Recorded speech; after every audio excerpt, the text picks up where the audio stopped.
সূর্য উঠার আগে, সূর্য ডুবার আগে, সূর্য উঠার আগে, সূর্য ডুবার আগে আল্লাহকে ডাকা কাজটা কঠিন।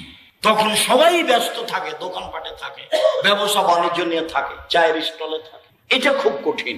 সূর্য ডুবার আগে, সূর্য উঠার আগে, ফজরের সালাতের পরে, এটা মানুষের জন্য কিছু সহজ। রাসূল সাল্লাল্লাহু আলাইহি ওয়াসাল্লাম বলছেন, আল্লাহর কাছে সাহায্য চাও। কি চাও? সাহায্য চাও।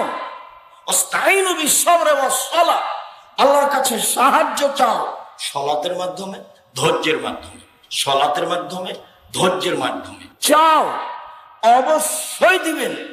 হয় যেটা চেয়েছো সেটাই দিয়ে দিবেন, আর না হলে আর একটা বিপদ আসছিল, তুমি বুঝতে পারোনি, চাওয়ার কারণে ওটা ঠেকিয়ে দিয়েছে। আর না হয় বিনিময় পরকালে দিয়ে দিবেন। তো এখন যদি নগদ কবুল হয় তাহলে আমি বুঝলাম ঠিক আছে, আর যদি আর একটা বিপদ সরে যায়